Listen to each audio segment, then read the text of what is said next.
Okay, welcome to it. I'm here with Dr. Matthew Betts of the Canadian Museum of History in Gatineau, Quebec, and he's been writing a book on the history of HMS Terror. And I thought I'd begin, Matt, by welcoming you also, but also asking, what does a curator do in this museum? You're the curator of Eastern archaeology. What's that about? Well, in my job, HMS Terror is really my hobby, but my job is a curator for Eastern archaeology at the Museum of History. I am responsible for the collections there, and I'm responsible for conducting research in the Maritime and Atlantic provinces. And I work primarily among the Mi'kmaq to explore their archaeological history and archaeological past. And you've been in that role since, I think, 2007 or so, is that right? Yeah, going on 14 years now. Yeah, time flies. So the natural question somebody might want to ask is, how does somebody with that kind of a professional life become one of the leading experts on HMS Terror and early Victorian naval architecture? Really by chance. I'm a model builder as a hobbyist, and I really came to it sort of organically. I was interested in a new project, and I was choosing between two ships. It was either going to be HMS Shannon, a famous ship in Halifax, or HMS Terror. At the time, they hadn't found the ships yet. Parks Canada was looking for the ships, and I thought I'd choose HMS Terror. To my eternal shame, thought that the ship would be probably ground to splinters in the ice off King William Island, and I thought, well, this will be an interesting opportunity to learn something about this ship. And when I started the project, didn't realize that how much wasn't known about the ship. And so, in order to make a model of the ship, I had to become an expert in the ship. And so, my research to build this model really led to me to becoming quite knowledgeable in its construction and its history, and a little bit about the human cost that resulted from its disappearance. So something you said there a moment ago kind of betrayed your affection for the ship, I think. It sounds to me like in the course of doing this work, you've developed something of a relationship with HMS Terror that goes beyond just a scholarly interest. Would that be fair? Yes, absolutely. I kind of see it as this major character in the Franklin mystery and Franklin disaster. I almost see it as important as her officers and her men, and really as kind of almost like a living, sort of breathing character in the drama itself, with its own really unique and interesting backstory, as unique and interesting as Crozier or Franklin or Fitzjames or the rest. And I really have grown to sort of love this vessel, and I really think that it's Erebus gets all the love because it was the lead ship. It was the flagship, and I think Terror, though, is by far the more interesting vessel. So there's almost an aspect, of the underdog in that HMS Terror, would you say? Absolutely, yeah. It was never destined to be the flagship, but wow, what a vessel! And it never gave up on its men, and it took every task that it was given and performed it admirably, and it never failed. It lived up to every challenge it was faced with, and then some. I'm tempted, because I come at this sort of thing as an archaeologist like you. I'm tempted to think of this as that kind of approach that we get from archaeology a lot in recent decades, where we think of material culture almost as having a kind of agency. Mm-hmm. And I don't know to what extent, if at all, that was explicit in your approach, or was it more just of a feeling that developed for the ship? Much like I think that approach develops sort of organically among humans and the material culture that they become intimate with, and which recursively develops their own culture. HMS Terror left its imprint on me as I was sort of becoming close to it, and its personality started to grow as I developed my research, and I was compelled to sort of tell its story. Michael Palin wrote this wonderful book on HMS Erebus and told this wonderful story about this amazing ship. But in the back of my mind, well, Terror story is more interesting. I really have to tell the story. And I decided to sort of propose this book topic to a publisher, Seaforth Press, and they kindly accepted. And we've been working for the last couple of years on developing this book, and I can't wait to get it out for people to read and become fans of this incredible vessel. Yeah, I'll sort of admit to having seen some of the early chapters of the book, and I have to say, you know, it's a lovely work, and I can't wait to see Thank it you. fully realized. But I'm really enjoying just sort of participating in this process of putting it together. Even at the margins, it's a thrilling read. Now, I'm imagining you now preparing to do this model. So you're approaching this as a model maker. You're doing this, as you say, as a hobby, not as part of your professional life. That's over here. So here you are. I'm guessing you're in your workshop. You've got your X-Acto blades and your bits of Yep. materials. What did you have to learn, and maybe where did you go about learning it to come to understand HMS Terror? Well, there were two aspects to it. I knew a lot about ships themselves from my hobby, but I had to learn very rapidly and in great detail about the process of sort of fine shipwrights work, to understand in a very detailed way how they transform these vessels from what were called bomb ships. This was a ship that was designed for war, into one of the world's premier wooden exploration vessels. So I had to understand how shipwrights sort of designed vessels and what sort of materials they used, how they used certain standards, and how they used certain patent inventions, how they would fit those into the ship. So I had to learn that, but I also had to learn how to become a historian. I'm an archaeologist. I'm not a historic archaeologist either. I work with the Mi'kmaq and their ancestors. And so I had to learn how to become a historian and how to use the historical record, that is the archival documents, to understand a lot about how this ship was put together, and to sort of use these documents to weave a story about how this ship was modified over its entire career. And it took me a very long time to sort of figure out how to do that without and a little bit of backtracking too, because sometimes I would get a little bit ahead of myself and think, well, this is probably what they did. Oh, but no, the historical record doesn't support this. So I had to remove these sort of imaginary things that I had built. And if I wanted to be accurate to the historical record, I had to make sure that I wasn't getting ahead of myself. So I had to learn how to become an historian. And that's why the project's taken me. I started in, oh gosh, 2013. So I've been doing it for over 7 years now. So you started before the ships were even discovered. Yes, quite a while before the ships were even discovered, and it was my wife who suggested to me. I was learning much about these ships. You learn about Terror, you learn about its sister ship Erebus, and I was learning so much about them. My wife suggested I start producing a blog so that I could share this information with others, and I started producing this blog rather anonymously, and it was just sort of quietly going along. A lot of ship builders, ship modelers were interested, but not very many other people. A few Franklinites, we call them, people that are interested in the Franklin expedition, were interested. And then they found Erebus, and everything kind of exploded, and things sort of took off, and started getting interested parties calling me and writing me. So.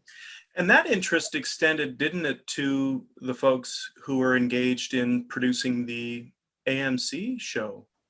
Yes, that's right. And so, the Dave Kajanik and Sue Hugh, the producers and showrunners for the show, contacted me just out of the blue and said they're fans of my blog. They're interested in recreating these ships in minute, accurate detail. And despite the fact that this is a bit of a historical fiction, they added this mythical character, the Tunback. They wanted to show that the human tragedy in as much detail as they possibly could, and that involved the ships as characters. And as soon as we talked, we were on the same page, and I was lucky enough to be hired as a historical consultant on the show. And so really everything about the ships, I helped the show producers and and the set designers to recreate. And it was just a fascinating thing. And even before my model was finished, I get to walk on the deck of HMS Terror on a set in Hungary. It was one of the most wonderful experiences of my life. So that's incredible. And all of that comes from, I suppose I think of this story partly in reference to the young people that I am fortunate to work with, you know, and we think about what leads to other things. And it's impossible to know, but sometimes just the act of doing something creative opens doors, creates potential. Doesn't always, of course, but it seems to me that your story in this case is one of those cases where, I mean, lucky you, you've created something, and then that has led to other things. Yeah, I believe so. And I think if the passion is there for what you're interested in, and you share that passion with others who are also passionate about it, eventually that'll lead to good things. And you know, I was an amateur in my knowledge about terror when I started. It grew and grew. Eventually, I met other people through my blog that were also interested in the ships. That sort of snowballed our knowledge together. And then other people that were interested found my blog, and we further snowballed our knowledge, and that led to other things. And so I ended up helping produce a Canada Post stamp, worked on AMC's The Terror, and a couple other documentaries. It was just been sort of an amazing thing, sort of sidetracked me from my ship modeling, but also led to me being interested in writing this book. So it's been a bit of a wild ride, and sometimes your hobby becomes a bit of a second career. Yeah, danger. But it's all good. It's all good work, and it sounds really kind of energizing. So I wonder if we can go back then to the ship itself, and your affection for terror, your feeling of connection to it. What makes it special? This could be, you know, details relating to its design or its biography. What is it about this ship? To me, what makes Terror special is that it survived every possible thing that was thrown at it and never once failed its men. There were several trials it went through, 4 trials specifically that it went through, and never once gave up on its men, always sheltered them to the very last, and in fact, it seems to have endured past even having its crew on board, to be found in pristine condition, or almost pristine condition, in what, 94 feet of water, something like this, in the bottom of Terror Bay, aptly named Terror Bay. It is a remarkable vessel, and really started rather inauspiciously. Keel was laid down in September 1812, was launched in June 29th, 1813, and it was built as a vessel of war. It was built to harass the American coastline in the War of 1812, which it actually did in the Battle of Stonington, and was involved in the battle that resulted in the writing of the Star-Spangled Banner. So every time Americans play baseball, they're saluting my favorite ship, which I love. And so, you know, it actually saw action in anger, and worked rather ably in that role, although it was always rather kind of a lumbering sailor. It wasn't a very able ship as far as sailing goes, and that's to be expected for a ship that was based on merchant lines. It was always made to be able to carry large amounts of ordnance, and so that sort of makes me love it even more. It was never designed to be a fast sailor or even a really able sailor, but it was made to sort of survive the waves, even if sometimes it had to be taken in tow. People like to call it our friend and pitcher. It pitched and rolled, but it never went under. You know, sometimes it would go on its beam ends, but it would never go over.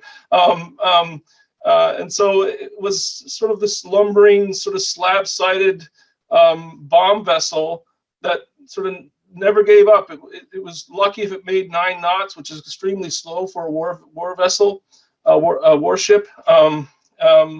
But it just sort of plundered along, or lumbered along, and sort of made its way everywhere it was destined to, or ordered to go.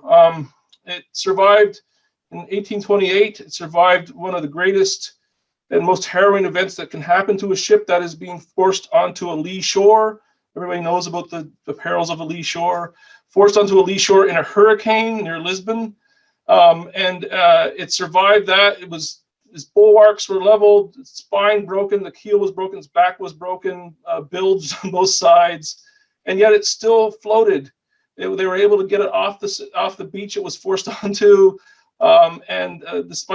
despite how beat up it was, Terror had what's best described as big bones. It had a very sturdy frame built to withstand the sort of pounding impact of its mortars. It was a mortar vessel, a bomb vessel. Had a 10-inch mortar and a 13-inch mortar, and those are the bombs bursting in air in the Star-Spangled Banner. And so it was designed to withstand the recoil of those. And so it had frame that was slightly bigger for its size, and bolts and nuts and hardware that was built for larger vessels, sometimes as big as a 74-gun vessel.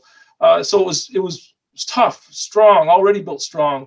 And so it was able to survive this hurricane, and then it was repaired and floated back across the Atlantic, and it even took a prize as it was floated back across the Atlantic. This poor thing wasn't able to make more than 3 knots going across the Atlantic, and it was able to take a prize. And so they got it back home, and it went into ordinary. Bomb vessels were few and far between at the time, and so they repaired it, and it went into ordinary. They kept it as sort of on the list as just one of their stock, and it probably saved the vessel from being broken up. So it was housed over, that protected its deck, and from 1828 up to 1836, it stayed in ordinary, and then was used as sort of crew quarters and that sort of thing. At one point was used as a tender in 1835, and then in 1835 it was pressed into service rather quickly as an Arctic vessel. Some whalers became stranded in Baffin Bay. They needed a vessel to go north and sort of rescue them, and so that began its Arctic career. We can get into that, but yeah, it was sort of lucky. It just had survived this hurricane, was placed in ordinary, housed over, and just sat there for over a decade, and just waiting for its opportunity, and then was pressed into this totally different career, and again served ably, and became one of the world's greatest probably the world's greatest polar exploration vessels.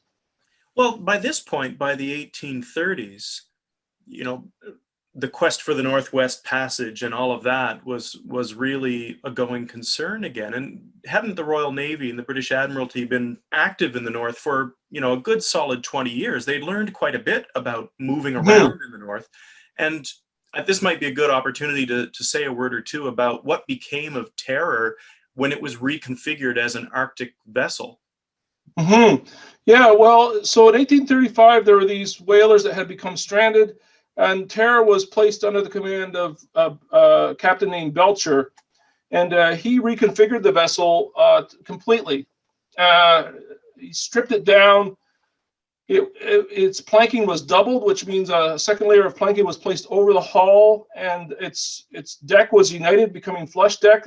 Another layer of planking was placed over top of that on the upper deck, really sort of uniting and creating a much sort of stronger shell. In the interior, iron riders were placed on all the deck beams.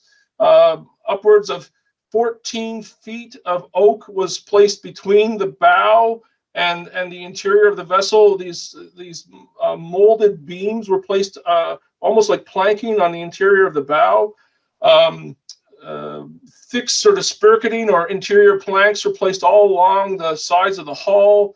So it was really, they took this already strong vessel and completely transformed it into this massively strong wooden icebreaker, essentially, and placed these bumpers around it to protect the shrouds, which are the chains that sort of run up and hold the masts up. The rat lines, people might know what rat lines are. They put these ice bumpers around those to protect them from the ice.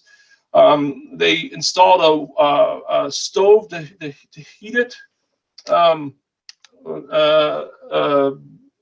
this hot water stove that was supposed to heat the vessel during the winter months. They installed a special stove with a bread oven to cook fresh bread for the men.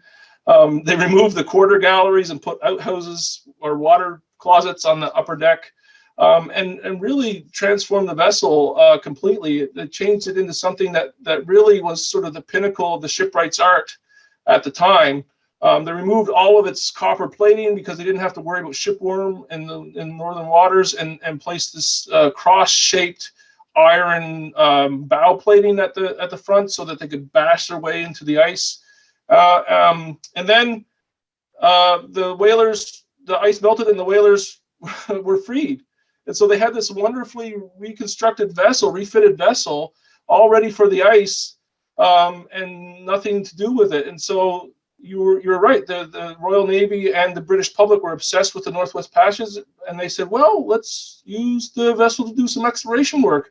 Belcher was removed as captain, and George Back was placed as the captain. He had already just come back from an overland, very successful overland and river expedition down the now known as Back River, or the Fish River, to the Arctic Ocean. And he became the vessel's captain, and he took it north to explore Frozen Strait, what is known as the Frozen Strait expedition, which was probably Terror's greatest trial. This poor ship was put under more strain and pressure than it probably has ever experienced, although we don't know what it experienced in 1846 to 48. But it was almost destroyed several times, and we can talk about that, but that was Terror's second trial. and it survived, and it was encased in ice, wasn't it? And, virtually crushed, or if the ice had had its way, it would have been crushed. Yeah, and so Frozen Strait's this sort of crazy place with these huge tides, verging near the Central Arctic, north of Hudson Bay. And Perry had found his way through there very easily several years before Back, because of low ice conditions and warm temperatures. But when Back showed up there, it was choked with ice, and he immediately got caught in ice and became trapped. And the ship was beset for something like 9 months, I believe, in this ice.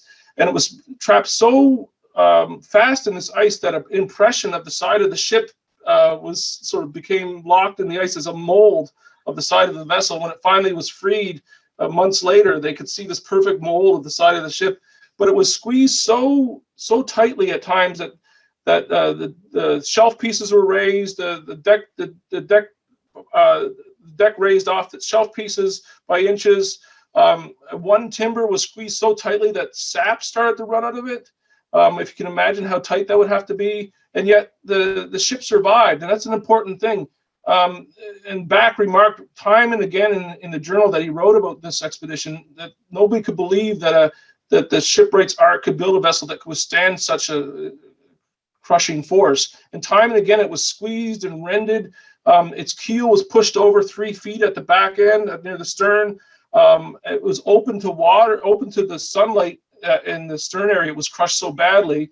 And yet it still survived because it had Belcher had installed these flotation devices at the midships section. There were these coal-packed flotation devices that wouldn't allow the ship to sink. And so the ship was squeezed and really just sort of put under this pressure that torsioned all of the frame of the vessel. And it was finally released, and they sort of sailed back across the Atlantic with this sort of vessel that was sort of moving around them because it was so loosened by this pressure, and 5 feet of water pouring into the hold every hour. They were pumping to the point of exhaustion across the Atlantic. They had to land at the closest point of land, which was Loch Swilly on the Irish coast. And when they finally arrived, they were so exhausted from pumping that they couldn't even signal a vessel when they finally saw a vessel come in sight. That's how exhausted they were. Everybody was pumping this vessel out. But yet it made it across the Atlantic. So if you can imagine, it survived months of this harsh sort of squeezing pressure from the ice. It survived it across the Atlantic in sinking condition with sunlight pouring and water pouring 5 feet an hour, but it still survived. It got its men home. and the only men that died were men that died from scurvy. So the vessel didn't give up on its men. Their anti-scorbutics gave up on their men, but the vessel never gave up. And so you start to create this narrative that this ship can take almost anything that the Arctic can throw at it. And that sort of leads us into the next Arctic expedition that comes along. Yeah, because it ends up, doesn't it, in the Antarctic expedition, the James Clark Ross expedition, and this is one that Michael Palin writes about, I think, very effectively in his biography of HMS Erebus. And of course, Terror is there. At that point, their histories become very tightly interwoven. So it's another, I think I've got on the shelf behind me here. Yeah, I can see it right there.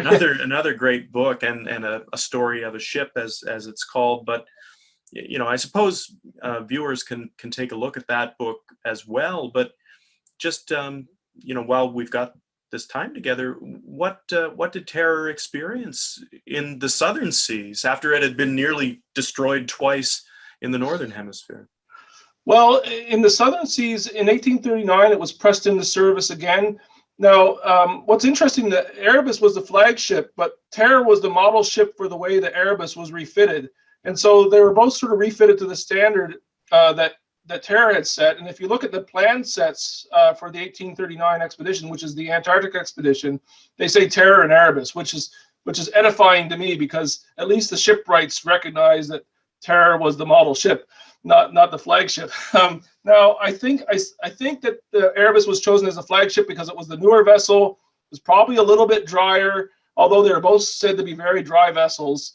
But it wasn't quite as weakened, in as quite a weakened state. And we know that they were worried about Terror's weakened state because extra riders were put into it in 39. It was also a little bit larger, so the captain's cab was a little bit larger, probably a little bit more prestigious vessel for a captain to have, a little bit newer, a little bit swankier.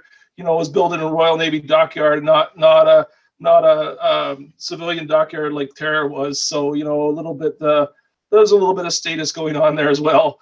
So it was selected, and Terror was the vessel that went with it. Now, Terror always had a reputation as a little bit of a slow sailor. Erebus was a little bit faster.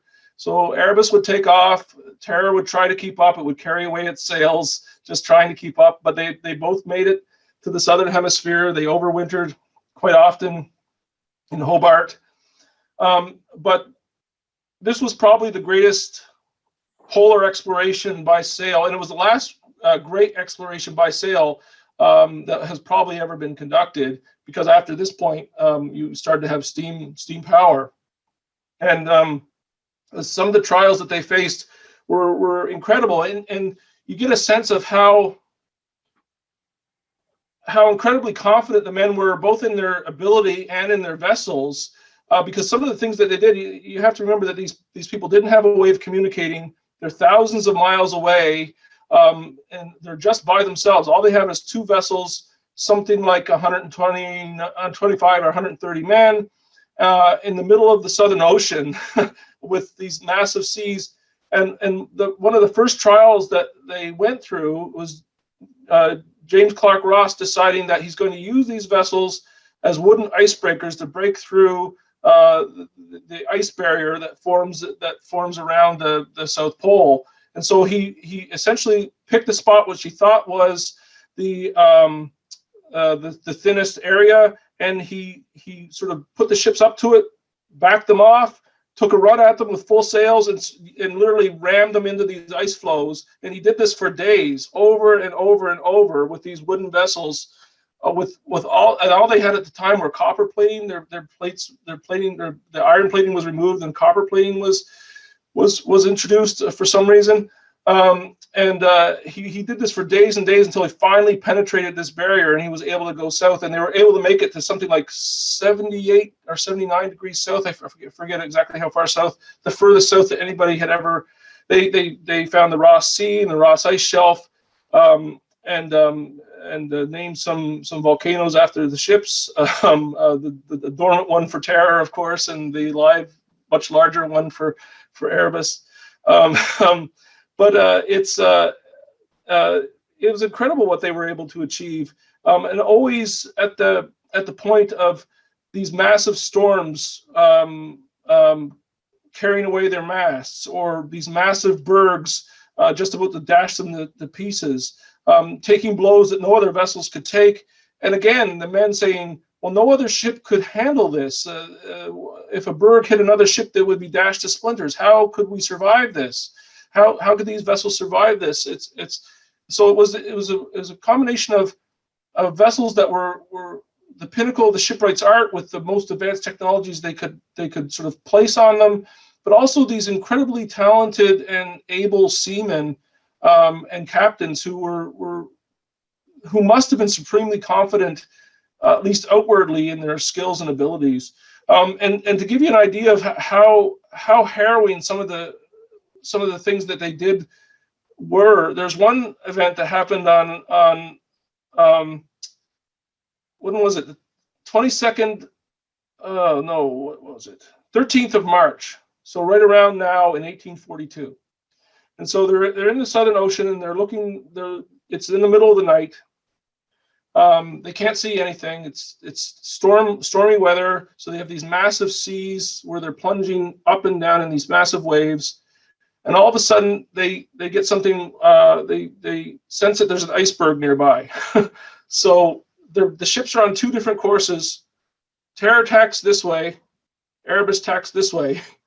In the darkness, they don't see each other, and they collide, not half a kilometer from this massive iceberg that's over 100 feet high, and they collide in what is essentially hurricane force winds in these stormy seas. And so Terror raises above Erebus and smashes down on top of it. Erebus raises above Terror, smashes down on top of it. Terror hits Erebus so hard that it breaks the fluke off of Erebus's anchor and embeds it into its bow, and it stays there for another 700 kilometers or so. Some of the men were so frightened that they started to run around senseless and started to cry, which is remarkable considering that they're Royal Navy seamen. They're not supposed to do that. And it was such a harrowing event that men couldn't recall it without becoming physically ill years after the event. And yet they described Captain Crozier, who of course had become Terror's captain and who will be forever known as Terror's captain after this point, as sort of calling out orders as if he's steering his ship into any port, just sort of capable. So what they do is they are able to untangle the ships. Terror dashes through what they see. They don't see anything, but they just see a area that's a little blacker than the other areas, and they just go straight for it. It happens to be a opening in this iceberg. They go right through these two icebergs with their yards sort of dashing along the sides. But Erebus, if you can believe it, this is probably the greatest feat of seamanship I've ever heard.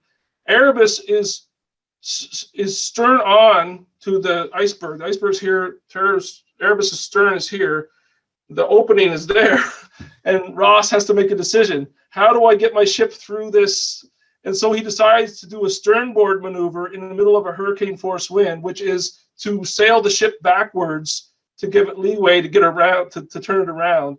And so he loosens the sails and steers Erebus backwards towards the iceberg in the middle of a hurricane, in the middle of complete blackness, with waves breaking over the back of Erebus. Probably the most gutsy maneuver and one of the most skilled maneuvers you could possibly do in the middle of this thing. And somehow he gets the ship turned around and dashes through the iceberg. And it took over an hour to perform this maneuver. All the while, Terror is waiting on the other side of this iceberg with no knowledge of what Crozier's James Clark Ross's best friend, and all these officers and crew are friends with their mates on Erebus, waiting for over an hour to know if they're even alive. It boggles the mind how brave and sailor-like these men were. But apparently, after this event, both the captains developed a sort of shaking in their hands that a woman noted at a party, and she asked him, "Why do your hands shake?" And James Clark Ross said, "Well, one night in the Antarctic did this for both of us." But that's the sort of peril they were in at all the times, and for the glory of exploration. It's incredible, that story. When I think of it, I'm just trying to imagine it as you recreate it here. there are no mechanical winches, no engines in the ships at this point. All of that maneuvering was done by hand. You mentioned rat lines before. Imagine what it must have been like in that freezing, lashing water and ice and wind to have men up in the rigging Yes. facilitating all of that. I think it just forces you to just appreciate the skill and Yeah. boldness Yeah. of these people. And the bravery to go aloft 100 or more feet just to change the sails in the middle of a hurricane. When it's minus, I don't know how cold it must have been.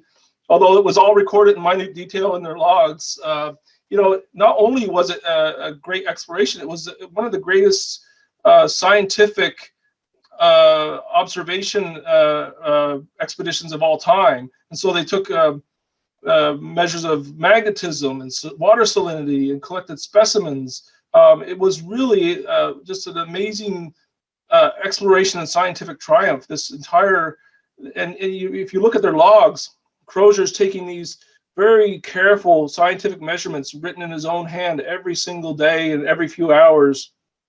And the dedication these men had, it's incredible. At extreme peril, it's these captains, these officers were really remarkable people, and the sailors who were under them were really remarkable people. And I don't think that part of their skill set is given enough. There's not enough written about that. I tend to agree, and in fact, that's probably one of the great benefits of going back to those primary sources in the way that you were forced to. Whenever I've gone back to them, I've come away with that same feeling of, oh my God, who were these people? The things that they put themselves through, and with that, I know part of this was probably on their part a false bravado. It was something they cultivated. I mean, who really knows what they were thinking in these moments? But by all appearances, these were very steely people. They must have been. And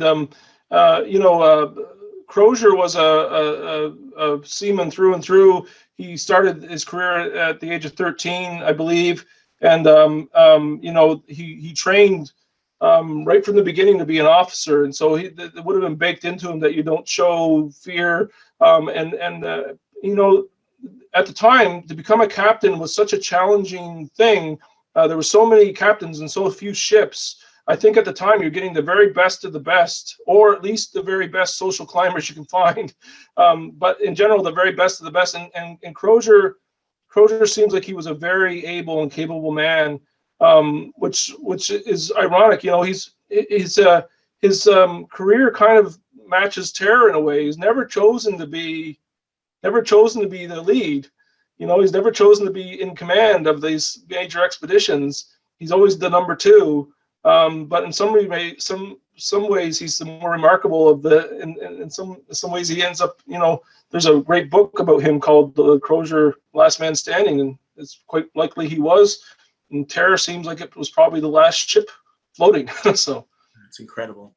So the ships go back to England at the end of that Antarctic expedition, and fairly quickly after that, the Admiralty makes a decision to take another shot at the Northwest Passage. And so there's another refit, and this is where we get some of the things that we hear about all the time when we hear about the Franklin expedition, the locomotive engines being installed and the rest of it. What was done to the ships to prepare them for one last shot? It would end up being their doom, their final. Yeah. Well, they come back in 43, and it's pretty clear that there's going to be a shot at the Northwest Passage after this. It was such an achievement. The Royal Navy was sort of riding high on the success of this, and Britain in general. And it was a foregone conclusion that somebody was going to make an attempt at the Northwest Passage. We won't get into who was selected to be the commander. Franklin eventually was, but the ships themselves were in very good condition. James Clark Ross and Crozier were meticulous about the way they had refitted the ships multiple times in the south, stopping at the Falkland Islands even to refit the ships. And so they were in very good shape when they arrived, and it was very clear that ships could be used again. And so one of the major changes that they made to the ships. At the time, they were HMS Rattler, one of the first steam-powered propeller vessels, not paddle wheel vessels, was being tested, and Perry, who was then in charge of the steam locomotion arm of the Royal Navy, made a suggestion that the ship should be converted to steam powered. And what they decided to do is pretty audacious. They decided to take existing locomotive engines from the railway, to strip them down, place them in the holds of the vessels, and simply run the axle aft and hook a propeller up to that.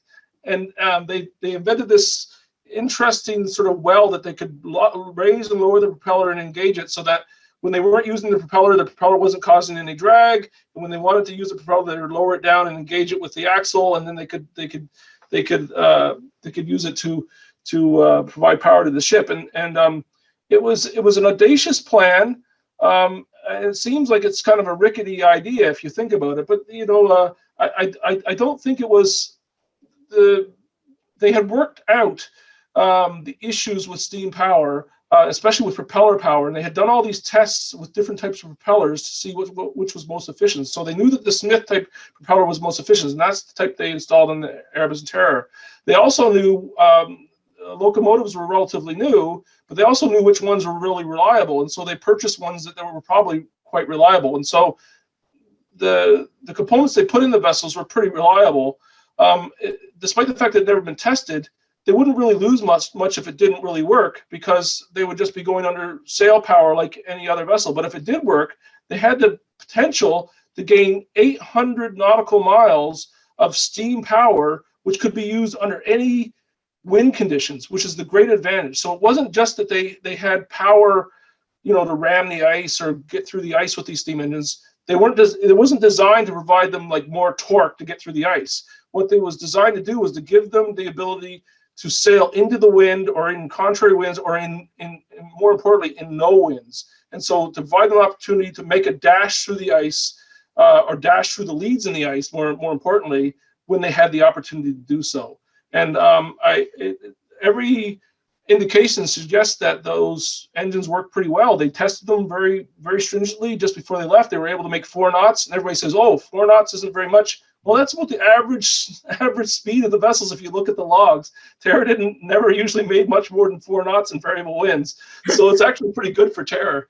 I'll just observe Terror. For those who are not familiar with it, it kind of looks to me, I always think of it as a clawfoot bathtub with the claws removed.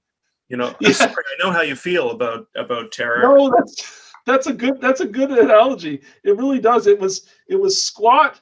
We call it slab-sided, which was straight up and down the sides, and its bow was bluff, very bluff, and right. It was made to hold a large number of bombs and mortar shells, and that made it perfect for Arctic service, because it could hold a lot of preserves and stores for overwintering, and that's why it was chosen. That and its frame was very sturdy, and but that's right. If you wanted to make a maybe I should have just gotten a clawfoot tub, and it would save me a lot of time. That's a cheat. Yeah, that's a cheat. Yeah, so they installed these locomotive engines. The other thing they did was they sheathed the entire bow in iron, and then they replaced the stoves. They put a new Fraser type patent stove in with an improved bread oven, and that's pretty much all they did to them. They were already in really good condition, but they modified them for steam locomotion, and they were ready to go. And off they went. Yes. Yeah. Yes. Well, we're now beginning to learn even more about these ships, aren't we? Because of course, Parks Canada is exploring them, and you've been in touch with our colleagues at Parks and liaising with them on what do you think will come of their explorations in the wrecks? You get to see Terror. Your heart must have been bursting through your chest practically when you saw some of that video footage a year or so ago. Oh, it meant everything to me that it was found in pristine condition. The idea that, well, let's give a little bit of background. So they sail into the Northwest Passage. The first year they overwinter at Beechy Island. after making a circumnavigation of Cornwallis Island, which was probably achieved through the use of their screw propellers because it seemed like a very rapid circumnavigation. And then they descend towards King William Island, and they get trapped in 1846. They become beset in, 12 September 1846, and then they're trapped at the very least until 22nd April 1848, which is what the Victory Point note says. So what's that? 19 months totally beset in ice. And for those who don't know, the ice off of King William Island is some of the worst pack ice that you can possibly imagine. When James Clark Ross was there more than a decade before, he saw ice that had been pushed more than a kilometer inland because of the rafting and because of the severe pressure. So, you know, Terror was in Frozen Strait in that very severe ice conditions. The ice conditions off King William Island must have been at least as severe, if not more severe. So when they found Terror in pristine condition in Terror Bay, not where it was abandoned, or I should say deserted, not where it was deserted, it meant everything to me. It meant that it did everything it possibly could to shelter those men to the very last. The men decided to leave the ship, and it still survived everything that the environment could throw at it. The ship Terror performed as it was designed to perform and never gave up, and that meant everything to me. What an incredible vessel, and it deserves all the accolades that you could possibly throw at it. It never once in its entire career failed. It always floated again, seemed to float again until it finally sank. We're not exactly certain why that happened, but it wasn't manned at the time, and so you could forgive any ship for sinking when it wasn't manned, because they all eventually will if they're not manned. But so where it was found in Terror Bay suggests that it was, suggests a number of things. It could have been sailed in there, it could have floated in there. Quite likely it was sailed in there. But the fact that it's found in pristine condition, there's certain things that indicate that it was sort of put away in Royal Navy fashion. There's even rope coiled on deck in standard Royal Navy fashion. And so you think if it was abandoned in a rush or abandoned in a hurry or even looted afterwards, that it would be all higgledy-piggledy, but it's not. The dishes are still on deck. The rope's still coiled on the surface. There's things still on the shelves. It's in as perfect condition as you could possibly ask for a sunken vessel. And it's closing in on 200 years old. What an amazing find, and it doesn't look like it's been damaged by the ice, according to Parks Canada. They're not sure why it sank, but it's just sort of sitting there. It's got a little list to it, but it's mostly straight up and down, sitting straight up and down on the sea floor. And so the fact that it survived, now Erebus we know is in a much different state. It's substantially more damaged. It's in much shallower water, so we don't know if the damage is caused by the ice in that much shallower water or if it was nipped, but further up. But we know that there was some portions of ships found on King William Island and on Victoria Island. So we know one of the ships was damaged somewhere, and it makes sense that if Terror is in good condition, Erebus was the one that was damaged. So it suggests to me that Terror at least survived something that Erebus may not have survived. Although, the great thing about these vessels is especially Terror, is it's quite clear that they're going to be finding written documents. If you look at the footage that you can see online for Terror, all the drawers are closed. All of the desks are still there. All they have to do is open those up. There's going to be preserved documents. It's going to tell the entire story is going to get told. It's just a matter of time, I suspect. So I've even heard, and I suspect you have too, that there is the possibility, just the nature of the preservation in that environment. There's a possibility that if the daguerreotype camera, the plates from whatever photographs might have been taken on the expedition might still be in one of those drawers. Yeah, wouldn't that be amazing? To actually have a visual record of what occurred. It's an incredible thought. not only that, you know that there were artists on board. We know that Irving was an artist. We know that Fitzjames could draw pretty well. If their journals are still there, or even if they left copies of their journals, there's going to be a visual record at the very least. But you know, it's to me, filling in the blanks is going to be very interesting. But we already know a little bit about what happened, and to me, you know, in my book, I sort of talk about how terror played a role in the disaster, and people talk a lot about the climate and the ice, and starvation and scurvy and other factors, but not a lot of people talk about the ships themselves and the role that they played in the disaster. And so that's one of the things I close with in my book, which we can talk about if you're interested. Yeah, I'd love to hear it. Yeah, so you know, it sort of starts with Franklin's orders. Franklin's orders was to find his way through a Northwest Passage, and you know, Franklin's going to follow his orders. If you look at the process of a sequence of events up to the time the ships were beset, he followed his orders to the letter, and you know what it shows, where he was, where the ships become abandoned, and his orders show that not only were you know, maybe was Franklin and his men confident in the ships, but the Admiralty and certainly John Barrow was very confident in the ship's abilities as well. In fact, Barrow states that, you know, the ships are in perfect condition. We know what they can take. Essentially, there could be no apprehension that the ships are going to be, you know, the ships are going to give up, and that we can't make this. They had added their screw propellers, and so they knew that if they got down close, and if a lead just opened up, they could blast through with their screw propellers, right? And so, you know, if you have these ships that have a narrative around them that they can withstand almost anything, bad seas, bad ice, bad wind, even with your screw propellers, you know, you can if you get those ships in a situation that's perhaps, you know, untenable, you can suspect that they might survive in, you know, almost any condition. If we get trapped in the ice, well, we can overwinter. If we see a lead but the wind's not right, we can blast through the lead. If we see open water, we might be able to use them as icebreakers to get through. So, you know, Franklin was probably pretty confident that he could use these ships to get through, and that confidence might have led him to be a little bit less wary of the ice than he maybe should have been. The screw propellers themselves might have led him to get a little too far into the ice than maybe he should have been.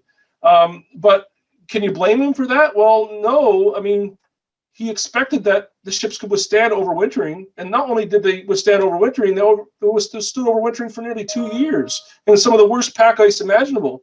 And so, if the ice had simply melted, they would have been heroes. They would have made it through. And in fact, you know, where Terror lies today, you could arguably suggest that it did make it through the Northwest Passage, but we don't know if it was manned or not, right?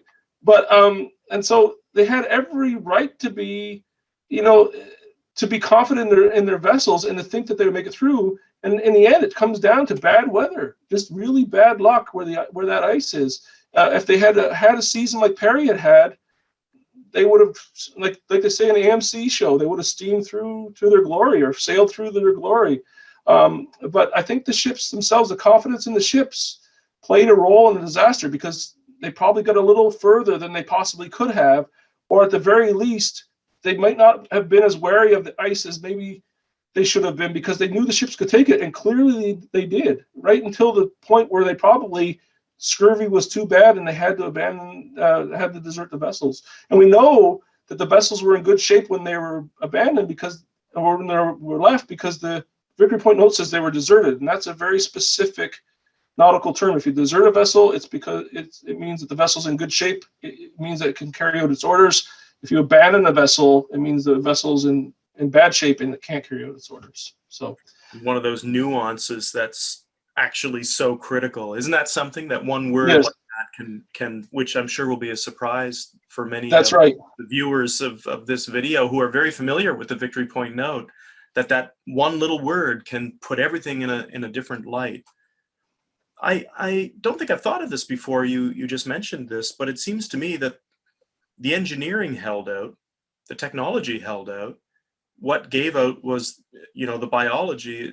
It reminds me almost of the stories you hear about jet aircraft, fighter planes, very high performance vehicles that can exceed the human body's capacity to ride in them. You can Yeah. actually knock yourself out by pulling too many G's. So that was the engineering, and the engineering succeeded, but the ability of human beings to withstand those conditions for that long, scurvy and the rest of it, ultimately doomed them. You're absolutely right, and you hear stories of these pilots sort of fainting when they're trying to pull out of a dive, or passing out yeah, and you're exactly right. The vessels sort of were over engineered to the point where they exceeded the capabilities of the men who were able to stay on them. Yeah. It's an incredible dimension to the story that you've added, Matt. And I just, as I said, I can see the book coming together. I thank you for allowing me to see some of it. It's amazing. You write like a writer, not like an archaeologist. So thank you for that as well. I'm sure readers are going to be thrilled with the book when it arrives. I wonder, in closing, if it's possible for you at this point to reflect on what this encounter with HMS Terror has meant for you. It's been a kind of a bit of a parallel track to your professional life, and yet clearly it's something that you've invested a lot of not only time and expertise, but I think thought and feeling into. What do you take away from this encounter with terror?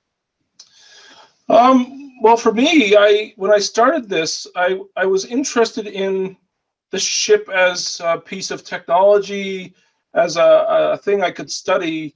I never really expected that I would come to sort of know it as a personality. And so what I've really taken away from it is the concept that these things, and these very complex things, have their own life histories, and they have their own stories to tell. Terror really does have its own story to tell, and its story is as rich and complex and nuanced as any of the biographies of the officers and men that manned her. And in some respects, it's as important to tell as any of those other biographies. So I never really expected to sort of know her as a person, or as this thing person, and I've really come to respect her as a almost as a breathing, living thing, which I'm so proud to have come to know so intimately. Dr. Matthew Betts, thanks for doing this. Much appreciated. Thank you very much for having me.